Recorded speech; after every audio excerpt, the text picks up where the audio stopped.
They fired me at 9:15 a.m. on a Tuesday. By 10:45, they were practically begging me to come back.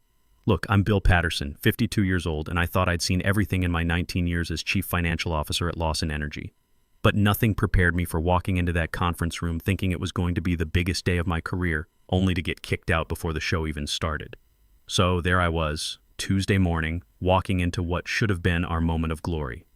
We're talking about a $2.1 billion Pentagon contract, the kind of deal that sets you up for life and puts your company on the map permanently. I'd spent the last 4 years making sure every single detail was bulletproof because, when Uncle Sam writes checks that big, they want to make sure you're not going to screw it up. The conference room looked like something out of a movie. Polished mahogany table, leather chairs, cameras set up to capture what everybody assumed would be historic. All the big shots were there. Pentagon officials, investors with more money than some small countries, attorneys with briefcases that probably cost more than most people's cars. The whole 9 yards. I'm looking around, feeling pretty good about things, when Catherine Lawson steps right into my path. Kate, as she likes everyone to call her, inherited the CEO job about 18 months ago when her grandfather died. She's 40, sharp as a tack, but let's just say she got the corner office the old-fashioned way. Family connections. Bill, she says, and I can tell right away something's wrong. Her voice has that tone, the one your boss uses when they're about to ruin your day. Your services are no longer needed here. Please hand over your badge. I'm thinking, did she just say what I think she said? I'm sorry, what now? I ask. Because honestly, my brain couldn't process what was happening. This is the biggest signing in company history, the deal I've been structuring for years. And she's firing me? Right now? You heard me correctly. Security will escort you out. She's got this smile plastered on her face like we're discussing the weather, but her eyes are cold as winter in North Dakota. That's when I notice Brian Hoffman from HR lurking behind her like a faithful dog. Brian's one of those guys who's never met a company policy he didn't love, especially when it means he doesn't have to think for himself. He's holding a manila folder against his chest like it's some kind of shield. The whole room goes quiet. And I mean dead quiet. Every conversation stops, every paper shuffle ends, even the camera guys pause what they're doing to watch the show. Here I am, getting fired in front of the Pentagon, major investors, and God knows who else. The worst part? I see Tom Andrews sitting at the far end of the table, suddenly very interested in his paperwork. Tom and I go way back. I've been mentoring this guy for 10 years, helped him through every major crisis he's faced. Used to call me at all hours asking for advice. Now he can't even look at me. Then somebody snickers. One of the young analysts by the wall didn't catch himself in time. Just a quick laugh, but in that dead silent room it might as well have been a foghorn. The humiliation hits me like a brick to the face. I look at Kate, this woman who's never had to earn anything in her life, who got handed a multi-billion-dollar company because she happened to be born into the right family. She's already turning away from me, dismissing me like I'm furniture being removed. You know what? I don't say a word. What's the point? Instead, I take my badge, this little piece of plastic that represented 19 years of my life, and I set it down on that polished table. The metal hits wood with this little click that somehow sounds louder than it should. Then I walk out, just like that, carrying nothing but whatever dignity I've got left and this weird feeling that they have no idea what they just did. The hallway felt different as I walked through it. You know how a place can feel when you know you're seeing it for the last time? All those framed photos on the walls, ribbon cuttings, award ceremonies, team pictures from successful projects. I'm in about half of them, usually standing in the background while other people smile for the cameras. There's this one photo from when we landed our first major government contract. I'd spent 6 months restructuring our financial systems to meet federal requirements, working nights and weekends to get everything perfect. Kate's grandfather posed with the Pentagon officials while I watched from the sidelines, just another guy in a suit. Anyway, I keep walking past all these awards and magazine covers calling us Energy Innovators of the Year. Every single achievement on that wall had my fingerprints on it, but you'd never know it from looking at the pictures. I pass Amanda Wells at the reception desk. She's 24, just out of college, reminds me a lot of my son Michael. I've been mentoring her, teaching her the ropes, trying to help her avoid the mistakes I made when I was starting out. Her eyes go wide when she sees me walking toward the exit during the biggest meeting of the year. She starts to say something, probably wondering why I'm leaving. But her supervisor shoots her a look that could freeze hell over. The message is crystal clear. Keep your mouth shut, or you're next. Amanda's mouth snaps closed, and she looks down at her desk. I don't blame her one bit. She's got student loans and a career to think about. I push through those glass doors into the morning air. The city's waking up, traffic building, people rushing to jobs where they hopefully feel more secure than I do right now. For a minute, I just stand there on the sidewalk, looking back at this building that's been my second home for nearly 2 decades. Here's the thing, though. When you're a CFO with a Navy background, you learn to plan ahead. You learn that details matter, that the fine print can save your bacon. And you learn that sometimes the most important words are the ones nobody bothers to read until it's too late. 4 years ago, I was working late on the Pentagon contract framework. It was mine and Sarah's 21st wedding anniversary, and she'd made reservations at this little Italian place where we had our first date. I was supposed to meet her at 7 o'clock. By 8 o'clock, she's calling asking if I'm on my way. By 9 o'clock, she stops calling. I stayed at that office until past midnight, working on the compliance requirements that would protect both the company and the taxpayers' money. Sarah was asleep when I got home, the dining room table still set with cold pasta and burned-down candles. She never said anything about it the next morning, but I could see the disappointment in her eyes. That was Sarah. She understood that my work mattered, even when it meant missing the moments that mattered to her. When the cancer took her 2 years later, I made myself a promise that I'd never let work consume me like that again. But here I was, still putting the company first, and look where it got me. That night I'd been drafting what we called Clause 63 of the Pentagon Compliance Framework. Most executives would flip right past it, buried deep in all that legal language that makes your eyes glaze over. But here's what I learned in the Navy. The details that bore you to death are usually the ones that save your life. For any contractual instrument exceeding $2 billion with federal oversight, I wrote, final execution requires attestation from the original financial architect of record. Then I added my name and signature requirements. Seemed like standard procedure at the time. Just another safeguard in a document full of safeguards. Kate and her team laughed about it during the review meetings. Who's going to read all the way to Clause 63, one of the junior lawyers said. It's just paperwork, Bill. Nobody's got time for this stuff. I kept quiet then, same as I did this morning when they escorted me out. But I knew something they didn't. Sometimes the most powerful weapon is the one your enemy doesn't know you have. So anyway, I find this coffee shop across the street from Lawson Energy and order a black coffee. Old military habit, I guess. The place has a perfect view of our building, and more importantly, it's got a TV mounted in the corner showing the business news channel. They're already talking about the signing ceremony, calling it the deal that will reshape America's energy future. The coverage cuts to live footage from our conference room. There's Kate, sitting in what used to be my chair, looking confident and polished for the cameras. The caption under her name reads, CEO Catherine Lawson, with no mention of the financial team that made this whole thing possible. Same old story. I'm sipping my coffee, watching the show, when I notice something's off. The investors look good, the attorneys have their papers ready. Kate's working the room like she was born for this. The cameras love her. Young, articulate, the perfect face for American innovation. Never mind that she inherited the company and has about as much experience running a major energy operation as my son Michael, who's still a junior at State. The contract signing starts with all the usual ceremony. Kate makes this speech about Lawson Energy's commitment to American energy independence, innovation, partnership with the federal government. She thanks the Pentagon officials, the investors, even mentions the catering staff. But no word about the financial team that structured the deal, nothing about the compliance framework that made it legally possible. Then comes the moment everyone's waiting for. Kate picks up this gold Mont Blanc pen, the same one her grandfather used for major signings, and gets ready to sign the first page with a big flourish.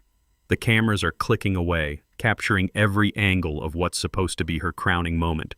But something's wrong. I can see it in how the attorneys are moving. They're flipping through their copies faster than they should be, and one of the Pentagon lawyers is frowning at something in his packet. You know that feeling when you can tell something's about to go sideways? That's when it happens. James Caldwell, this young associate from our legal team, speaks up. His voice carries clearly through the room, and the TV cameras catch every word. "Excuse me, but there's an issue with Clause 63. The room goes dead quiet. Kate's pen freezes halfway to the paper. You could hear a pin drop. "What kind of issue?" Kate asks, and for the first time all morning, that confidence of hers starts to crack. Caldwell clears his throat like he'd rather be anywhere else. The clause requires attestation from William Patterson for any federal contract exceeding $2 billion.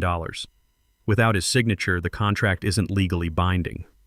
I nearly spit out my coffee. There it was, printed in black and white on every single copy. My name, my requirement, my little safeguard that nobody bothered to remember because it was buried in the fine print where nobody looks. The conference room explodes. Kate's face goes from confident to confused to furious in about 3 seconds flat. The Pentagon officials start whispering among themselves in that way that tells you someone's about to get their butt chewed. The investors look like they just watched their money disappear into thin air. "Where is Mr. Patterson?" one of the federal representatives asks, and his tone suggests this better have a good answer. That's when poor Brian Hoffman has to explain, in front of God and everybody, that they fired me 50 minutes earlier, right before the signing, on live television, no less. I can't help but grin as I watch Kate try to recover. She's talking fast, making gestures, clearly trying to convince everyone that they can work around the clause somehow. But here's the thing about the Pentagon, they don't work around compliance requirements, especially not for $2.1 billion of taxpayer money. The investors are already pushing back from the table. These aren't small-time players we're talking about. They're representing sovereign wealth funds, pension plans, institutional money that doesn't mess around with legally questionable deals. One of the European representatives stands up, and when he talks, his accent makes every word sound final. Without proper compliance attestation, we cannot proceed. This is not negotiable.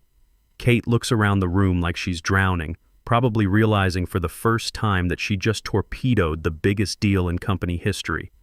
The cameras are still rolling, broadcasting her meltdown to anyone watching business news that morning. You know what's really something?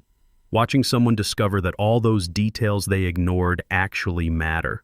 Kate's probably thinking right now about all those meetings where she rolled her eyes when I talked about compliance requirements, all those times she said we were overthinking things.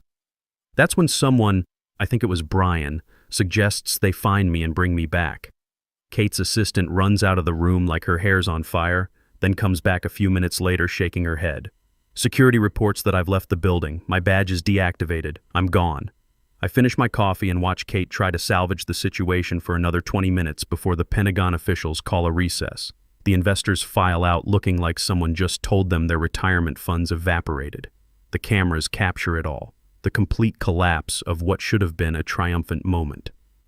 My phone starts buzzing around then. First call is from Tom Andrews, suddenly remembering we're colleagues after pretending I didn't exist during my dismissal. Then Brian Hoffman from HR. Then Kate herself. I turn the phone off and order another coffee. Let them sweat for a while. About an hour later, I see Kate come charging out of the building. She's moving fast, scanning the street like a hunter tracking wounded prey. When she spots the coffee shop, she heads straight for it like a guided missile. She bursts through the door, and her perfect composure is completely shot. Her hair's messed up, her makeup's smudged, and she's got that wild look people get when their whole world's falling apart in real time. "Bill," she says, loud enough for half the coffee shop to hear. "We need to talk. Right now."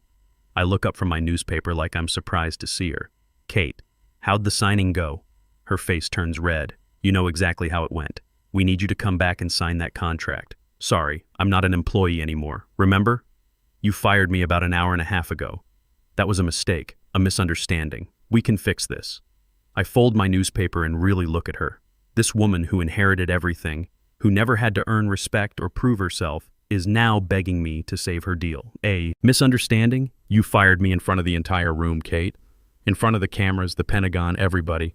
You had security ready to escort me out. We can work something out. Name your terms. That's when I realize she still doesn't get it. She thinks this is about money, about position, about some negotiation she can win with the right offer. She doesn't understand that this is about 19 years of being invisible, 19 years of building something just to watch other people take credit for it. "You want to know what my terms are?" I ask, standing up and putting on my jacket. "My terms are that I'm done. Retired as of this morning. I've got enough saved up to be comfortable, my son's college tuition is covered, and I'm finished with this whole business. Kate's eyes go wide like I just told her the building was on fire. You can't do this. The contract will survive without me, Kate. You'll just have to find another way to structure it. Might take a few months, maybe a year, to get all the government paperwork sorted out. Of course, by then your investors might have found other opportunities. I start walking toward the door, and she follows me like a lost puppy. Bill, please. I'm sorry about this morning. I was under pressure from the board. They thought we needed fresh leadership for the signing. Fresh leadership? You thought what? That you could just erase 19 years of institutional knowledge? That financial compliance is something you can farm out to the lowest bidder? I stop at the door and turn back to her. You know what the funny thing is, Kate? I actually wanted this deal to succeed. I spent 4 years making sure every detail was perfect because I believed in what we were building. But you threw that away for what? Office politics? Some power play to look good for the board? She's quiet for a moment, and I can see her brain working overtime trying to figure out how to fix this mess. But some things can't be fixed with smooth talk and family connections. What if we made you a partner? She says finally. Full equity stake, seat on the board, whatever you want. I almost feel sorry for her then. She's offering me everything I wanted for years, but only because she needs something from me. It's like getting a birthday present from someone who forgot your birthday until they needed a favor. Thanks, but no thanks. I've got a better offer coming. That was actually true. While I'd been sitting there drinking coffee and watching her world fall apart, my phone had been buzzing with calls from headhunters. Word travels fast in this business, and apparently a CFO who can navigate Pentagon compliance requirements is worth recruiting, especially when there's dramatic footage of your former employer imploding on live TV. The best call came from Patricia Adams at Adams Energy, Lawson's biggest competitor. She didn't just want me as an employee, she wanted me to head up their new federal contracts division. More money than I'd ever made, better benefits, and most importantly, a chance to start over somewhere that valued experience over inheritance.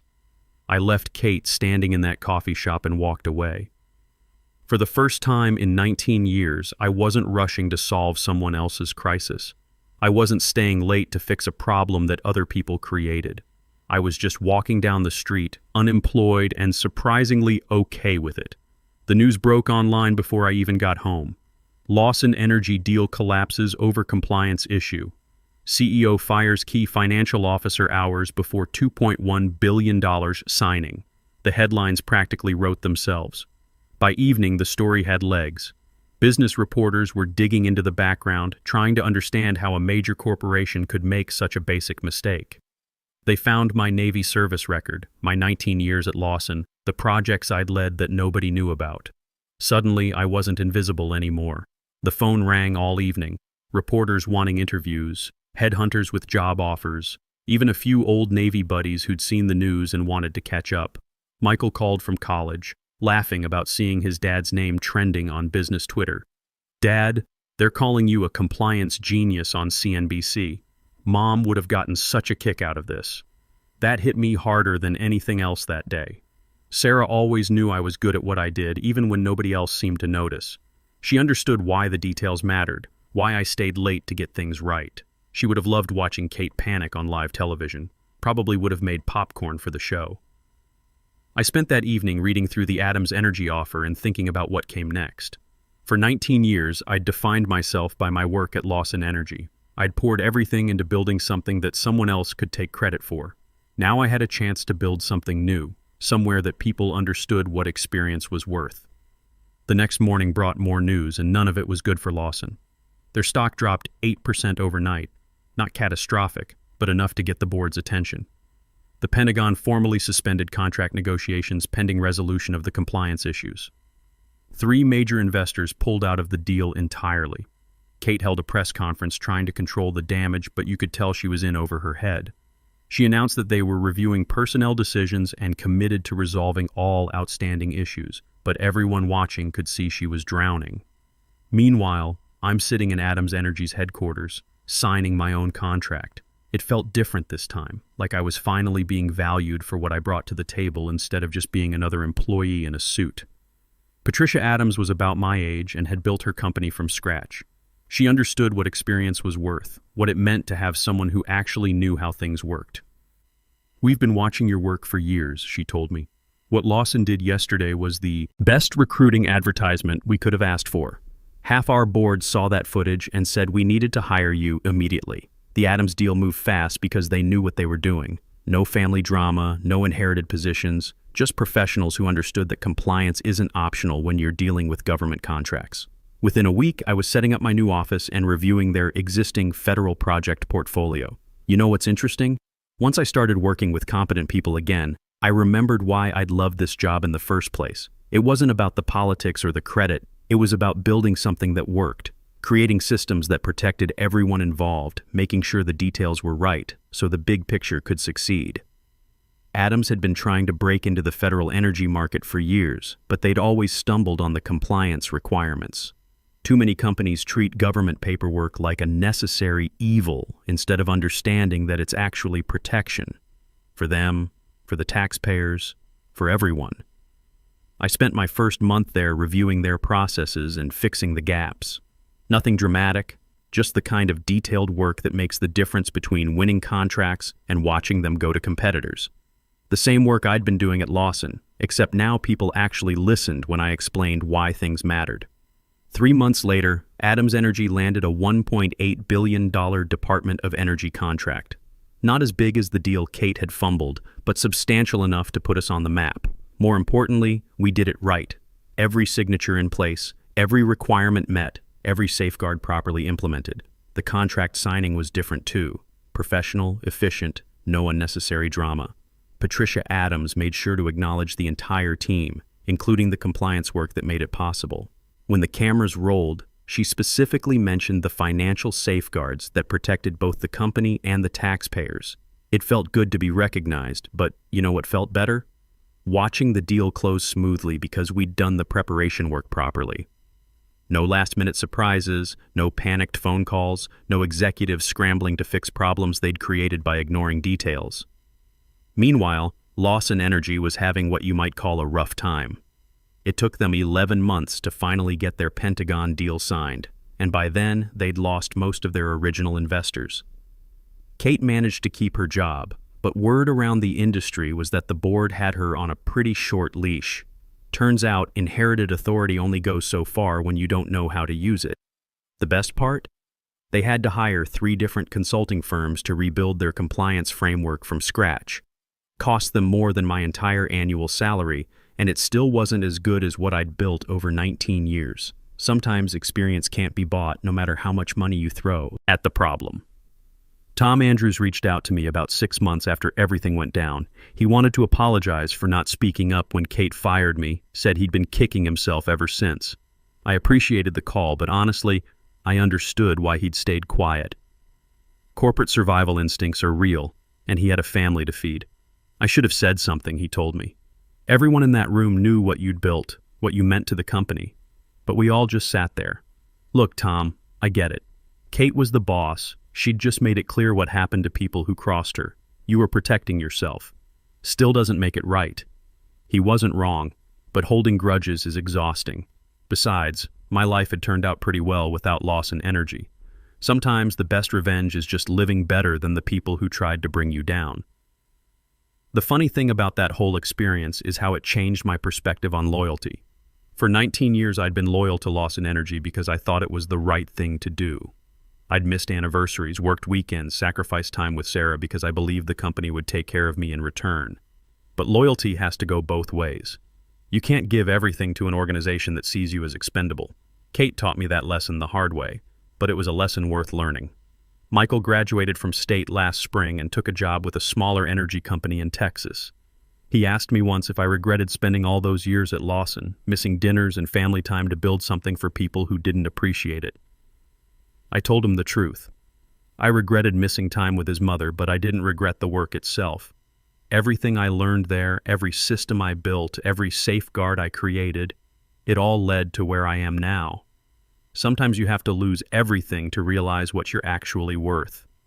Adams Energy has been good to me. Patricia Adams runs the company like a professional operation. No family drama, no inherited positions, just people who know what they're doing working toward common goals. When we land a big contract, the celebration includes everyone who made it happen.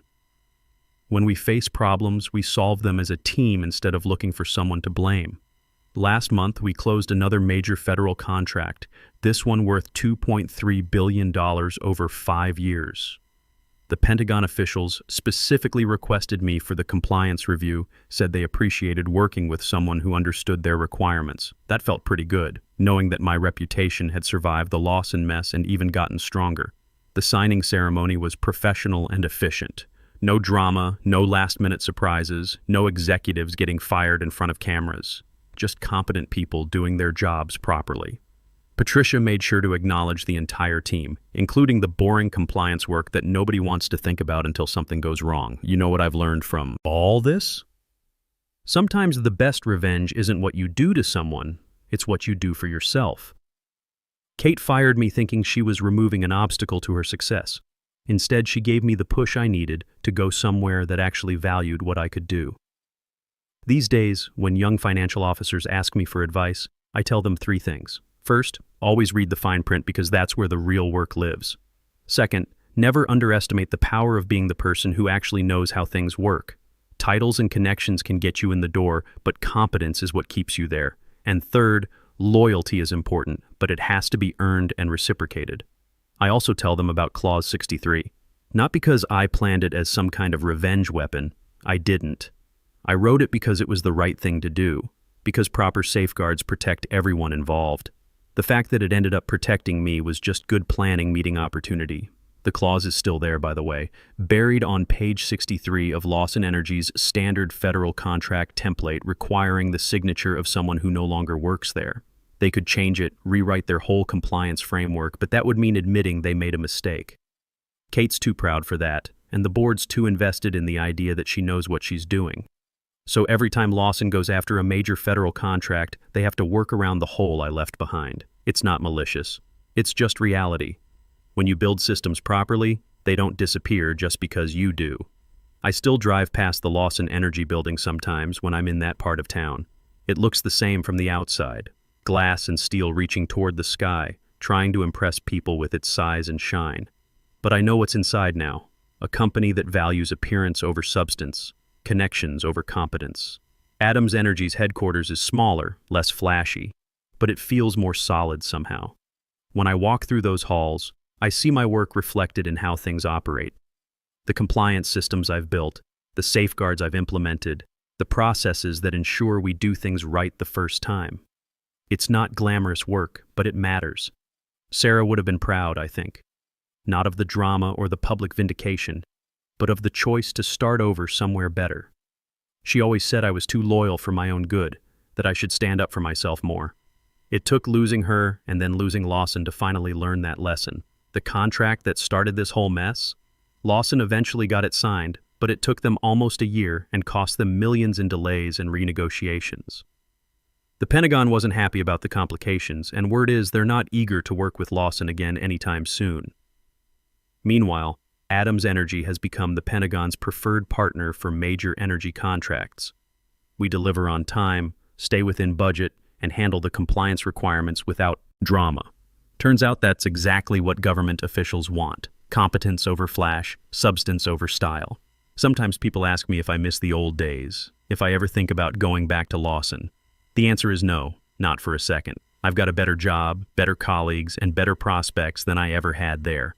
More importantly, I've got self-respect again. Kate taught me an important lesson that Tuesday morning, though I don't think it's the one she intended. She showed me that sometimes the best thing that can happen to you is getting fired by people who don't appreciate what you do. It forces you to find people who do.